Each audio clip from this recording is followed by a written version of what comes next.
Welcome to STEAM State of Mind, your favorite source for all things STEAM education. STEAM State of Mind. This isn't just science, technology, engineering, arts, and math.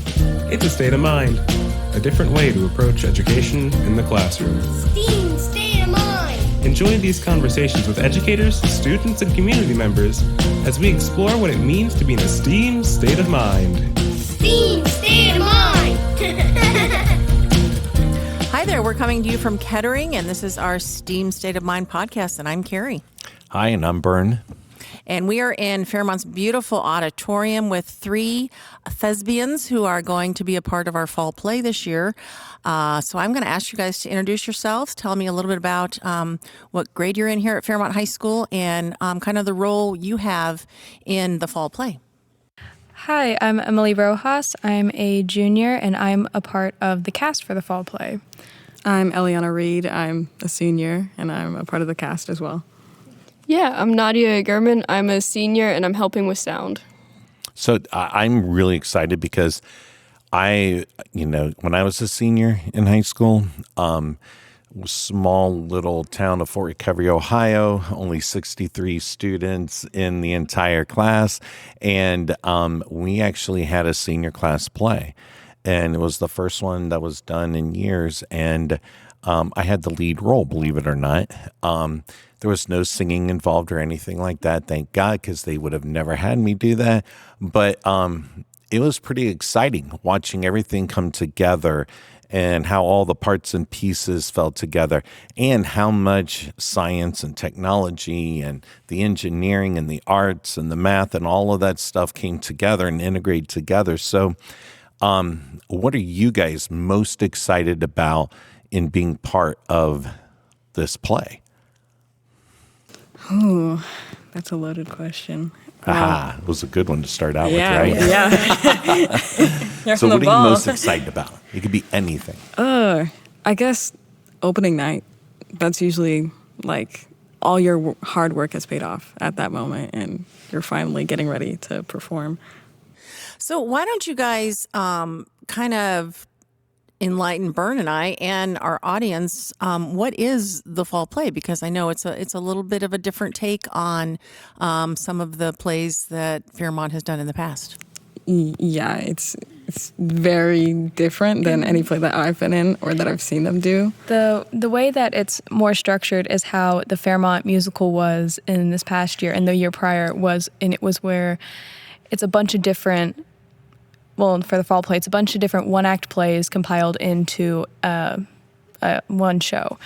And the three plays are Happy Birthday, Will, Highly Theatrical Terms, and No Horse Town. All of them are what I would consider comedic. Yeah. Like, there's not, like, I think the most serious one is probably Highly Theatrical. And we have a varying cast for different ones, and it's all very interesting and fun, trying to come up with how to make all this work. Yeah, and I think all of them have undertones that connect to highly theatrical, where it's kind of developing how a play works. And it's pretty interesting, and you can see that in the vignette inside of No Horse Town or the pausing inside of Happy Birthday, Will. Yeah. And it just plays with a lot of different well-known theatrical aspects, and it's really cool. So as a novice, I mean, like, yes, I was in a play, but okay. And you were the lead. And I was the lead, yes. Do you remember what the play was? Yes. What was the name about it? I'll think about the name. All right. It was, that could be my question for you at the end. But yeah, that'll be a good question. But really, you're talking about all these aspects and different things. Explain a couple of them to me. Well, the vignette is usually a moment in time. It's similar to a tableau where you pause on stage and make a certain body movement that is supposed to represent a certain emotion sometimes, or a certain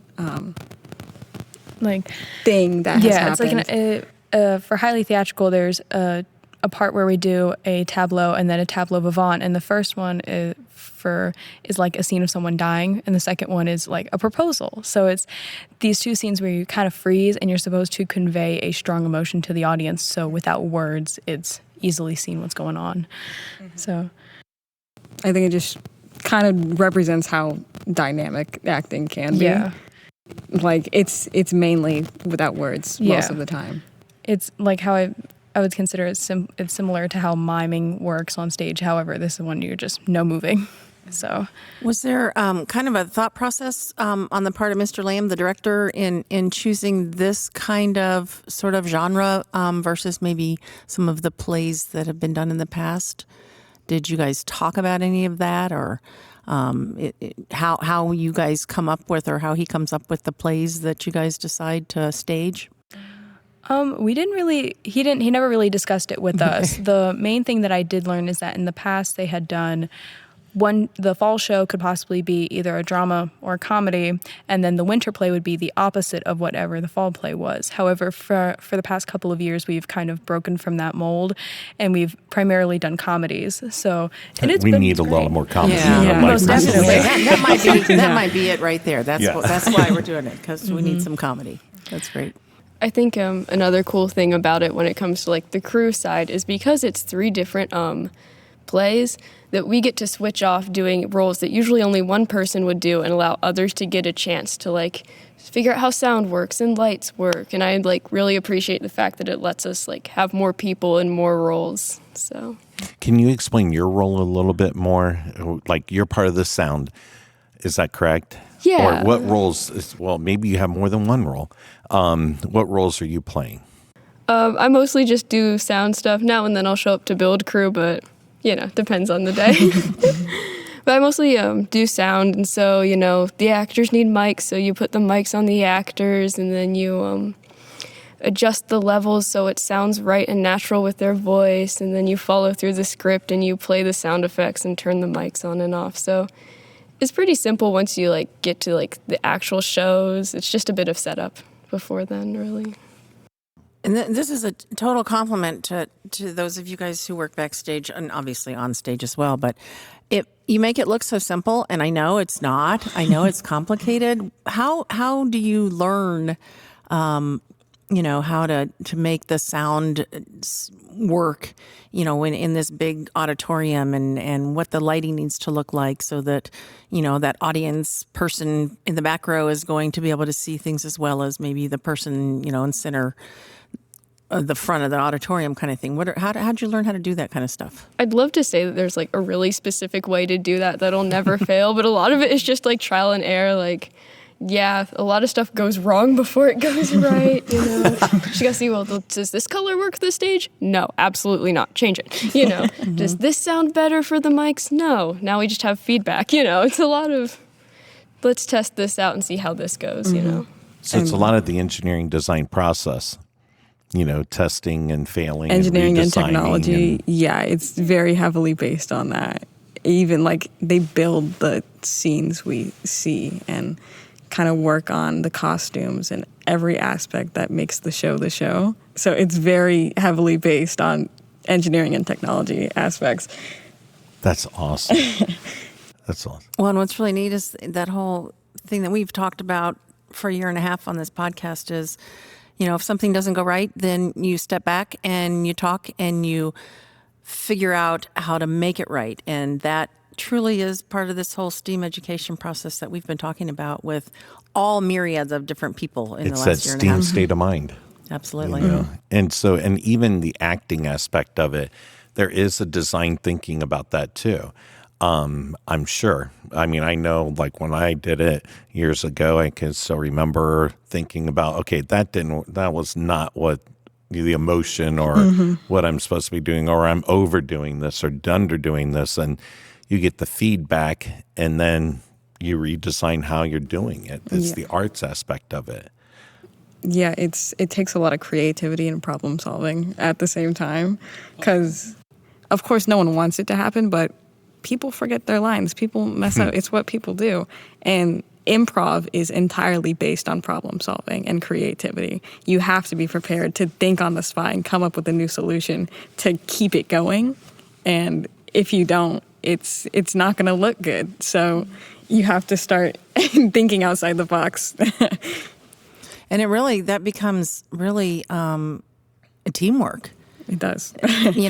Between the actors that are on the stage and those of you who are backstage. And, if somebody makes a mistake and they come out stage left instead of stage right and that light's over stage left, then you have to problem solve and there has to be teamwork to fix it, so that most of the time those of us sitting in the audience never even realize that there was a mistake or that something happened that wasn't supposed to happen exactly like it did. I will say one of my favorite instances of teamwork, and this is definitely a mistake that everyone noticed, but during one of our winter plays for Clue, one of the actors' mic pack itself just died mid-show, and I'm in the booth, and the actor's on stage, and it's like, how can I continue running my thing and fix this for an issue that's happening on the stage? And so thankfully, some of the backstage crew was able to help me as I'm running other stuff, test it out and get a new mic on him during one of the scenes he wasn't in and fix it. And if it wasn't for the teamwork, 'cause I could have never been two places at once, none of that would have been fixed. Right. You'd have had just run right on stage with a replacement mic. Ruin the whole scene, right? Well, it's pretty exciting to hear how you guys are problem solvers and how you're critically thinking and how you're able to, solve a problem by yourself. Like you are thinking ahead, or you're thinking, using your critical thinking skills to be able to solve problems. Because a lot of times, people, your age group or even our age group sometimes, people just sit there and they wait like, okay, tell me what to do. And they don't know how to address the problem. But it sounds like we have a lot of problem solvers with this group and on the stage. So what do you think is something that helped you guys have that confidence to be able to solve problems, to be able to do the teamwork like you were just talking about? How did you develop those skills? Well, for me, it's definitely a new thing, because I had anxiety growing up, and it was very difficult for me to speak out and kind of say, hey, here's a problem, can you help me? So at a certain point, I realized that, hey, I'm getting older, I'm going to have to be independent. And if I want something fixed, you're going to have to ask someone, because you can't solve everything by yourself. That's not how people are built. You really have to use teamwork and fix a problem together. So that was a big, important lesson for me. The other thing I also struggled with, along with the anxiety of not being able to ask people for help, is also especially when I was younger, people would goof off a lot, especially in group projects. And I was always the one that kind of took charge. And I'm like, okay, I'm just going to do this by myself because no one else is going to contribute. So that was the way I also had to learn that you can't do that always. Not only is it's not true group work, but it's also that puts a lot of pressure on the person to try and figure out how to work through these issues. And so as I went through middle school and all that, it was okay, you can, and more people became more reliable as well as time went on. And so that was a good thing that helped me to learn about that. I think for me, a lot of it with problem solving and teamwork is just kind of building those connections within the groups of people you're working with, because you can't work as a team if you're not a team to start with. So it's very important to get to know who you're working with, out in the ways of just outside of what you're doing, but who they are, their thoughts and feelings on certain things. And so I think that's also very important. And some of it too, I think, also just comes from doing stuff. I mean, my first time running sound here was for one of the musicals. Oh. So it was a big first step. Just jump right in there. Hey. Yeah, I think that helped great. a lot too. Yeah. So good relationship building is a big part of it. Yeah. And identifying, what I heard from what you guys are saying is you guys identified your weaknesses and your strengths, and you use those things to become a better problem solver and a team player and that type of thing, because we all have different, strengths and weaknesses that can help us, and also it can harm us too, hinder our progress. Do you guys have any more behind-the-scenes fun things that have happened that we might not have seen, but we'll watch for it next week when we're here watching the play? I know I've tripped a few times on stage. I think that's one of the biggest things is you might hear something backstage happening, and 9 times out of 10 it's like something fell over or somebody fell over. Somebody. Yeah, because we actually had a girl when we had the sound shell up on the stage. She tried to go behind it because we didn't want to walk in on stage while people were acting, and she went too quickly and she fell across the beams in the back, and she was fine, but it was like one of those things that's like, okay, we know not to do that anymore. Well, and isn't that one of the hardest things when you are actually on stage and you hear a big crash to not react to that, because that is not my character. I can't react to the fact that it sounded like the entire backstage just fell, on top of somebody. So I'm sure that, that I remember those from theater days that, you just kind of had to keep that sort of poker face and pretend like you didn't just hear that happen back there. I've always enjoyed it, especially being more introverted, where you kind of get to create your own little world, and like you get comfortable on stage at a certain point. And I'm able to luckily tune out some of that stuff, but I know it was harder when I was. Well, and a couple of you have mentioned, being anxious when you're younger and things like that, and then you said maybe being more of an introvert. I'm curious what prompted you to do probably one of the most extroverted things you can do, which is to get out on stage and put yourself in front of an audience. Well, when I was a kid, I think I still have problems with it, but just understanding other people's emotions and fully diving into that. And my father recommended trying acting because you kind of have to get to understand it. Thanks, Dad. That was a great idea. Good encouragement there, yes. For me, it was a bit more like, because you're not yourself on stage, and I think that's the biggest aspect I struggle with is like, I can't be myself around people, but I can go up on stage and be a completely different person, and that's the person I'm portraying. I'm not portraying myself, and I think that's what helped me be more open to this work, like all this, and also just the people in it you meet. It's such a diverse group of people that it was like, this looks really fun. And it's a little nerve-wracking to get on stage and do this, but the people, you're all in this together. So Right. Yeah, for me, getting into it and theater and all that, growing up, my mom's a musician and she teaches flute, and she likes to play in the pit for musicals, And so growing up, we couldn't always afford a babysitter, so she'd take me with her to all these musicals and all these rehearsals. So I always just saw all this theater stuff. And so when I got to high school, I was like, hey, why not, try it myself? And I actually started my first play I did. I was cast. I had a very minor role. On purpose cast? Or? Yes. Okay. Because I'm not the best actor. But after that, I was like, maybe this isn't what originally drew me to theater, Maybe it's some other aspect, to which I eventually found sound. I love the idea that, there are so many different opportunities that you can, in a production like this that are available to you. And, it sounds like you have sound.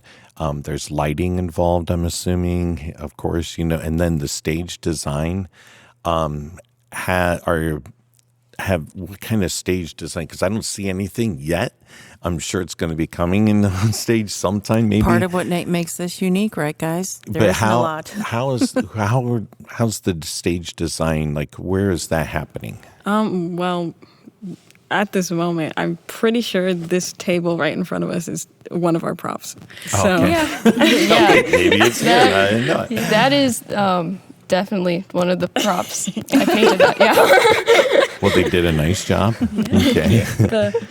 And that's one of the things that Cass has been talking about is that for this show, we actually don't have that much set at all. I think it's majority prop driven more than set driven, and to a point where our backdrop for one of the shows, it's not even like it's screen projected, which I find interesting because now we have to figure out a way to make sure our heads, our shadows are not poking up on this projected screen. A lot of science involved in that. Yep. So there's more props that you'll see more than actual physical set that crew will need to move in and out. So Yeah, I will say that I really wouldn't say that we have a set for this show specifically. We've had a few projects here and there. We have this table right in front of us, which not everyone can see if you're listening. It's a beautiful brown table, everybody. We also have this trunk, and I think it's taken up the same amount of patience, of my own patience, that building a full set would. Did you say a trunk as in Trunk? Trunk? Yeah. Okay. And the thought was, for one of the shows, 2 cast members jump on top of it and sit on it. And when we first pulled this trunk out of the, out of our like storage, crew tested jumping on it and it didn't go too well. No one fell through, but it buckled like crazy. And we're like, okay, this isn't safe. So we ended up with the challenge of how do we find a way to support this trunk? And it's got this dome cover, so it's not as simple as just putting in, wood just straight, And so we had this challenge of how do we make this so that it can support people on it, and that the supports aren't noticeable because they opened the trunk to grab things. So it still needed to be functional and be able to store stuff, but also had to have all these supports that needed to be as hidden as possible. So it was a good challenge. That's I'll physics say and that. engineering right there. That's a STEAM challenge right there. Yeah. Oh my That's God, great. that is so exciting. And I assume you were successful, right? Yeah. That's great. Or we'll find out on stage on opening night, And that's where if improv will have to come in. Let's we- hope no one I loses an ankle. Okay, that's going to be so cool to watch now that we have a little inside scoop of some of this. But and you guys went through a lot of the engineering design process just, on that trunk, and it was a real world problem. And I love how you guys tested it at first and kind of bowed and like, okay, this is not safe. But talk about like the physics involved in that and all of the engineering and the designing and all that stuff. And yes, it has to be functional. So that's really cool. That's STEAM state of mind. That's STEAM state of mind right Yes. there. Well, I'm excited now to, like you said, we got a little bit of the backstage scoop, and it's going to be interesting to come and see this. I'm really interested in. You guys want to throw out a little promo again, so everybody knows when and what time the play is going to be staged? The dates are the November 3rd through the 5th, Thursday, Friday, and Saturday at 7:30, I believe. Yeah. Great. And what's the name of the play again? It's called the One Act Festival, but it's the 3 plays that we're doing are Happy Birthday Will, Highly Theatrical Terms, and No Horsetown. Okay. That's going to be exciting. And how many Fairmont students would you say are involved in the whole play? Like cast and crew total?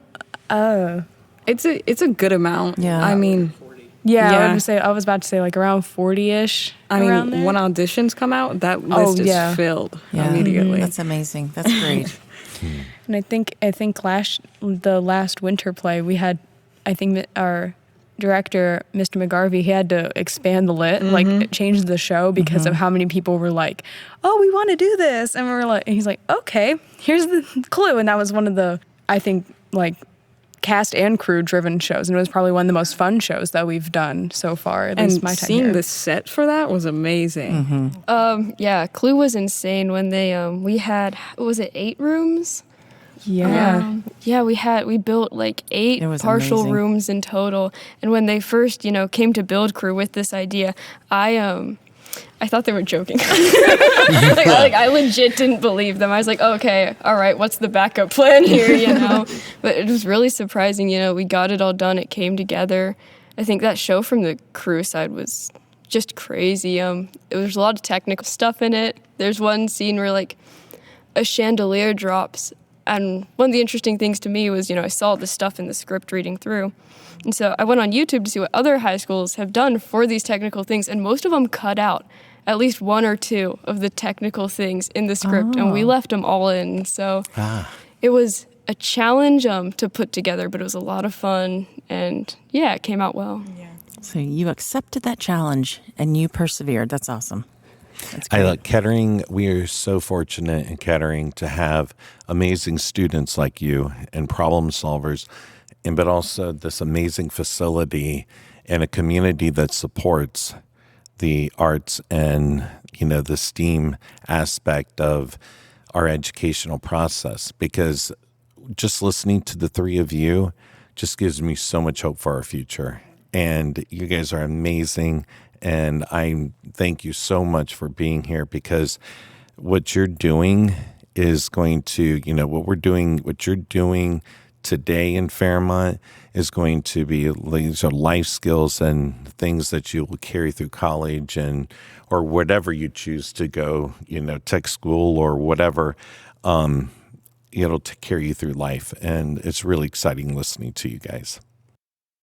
So break a leg in a week. Thank you. We're looking forward to it. And Coach Bern, did you remember the play that you starred in? You know what? I don't. I can't even remember. I'm going to have to do some research, and okay, I will find out again. I can't remember, but all I know is that I was the dead person, and I was haunting my wife and different things. It was a lot of fun. It was a great thing, but what it was called, I don't remember. But that was like, God, 1986. A few years ago? That's how old I am. So, thanks, you guys. Really appreciate you being here with us today to share kind of your experiences with the fall play and really how this is such a great example of STEAM education at its best here in the Kettering schools. Yeah, thank you. Thank you, Kari, for everything. And thank you, John, for sharing all of your technology with us and having that we are actually on this stage in this beautiful auditorium to do this podcast. Thank you for today. interviewing us. Yes, thank you very much. You're welcome. Yeah, thanks for having us on. Take care.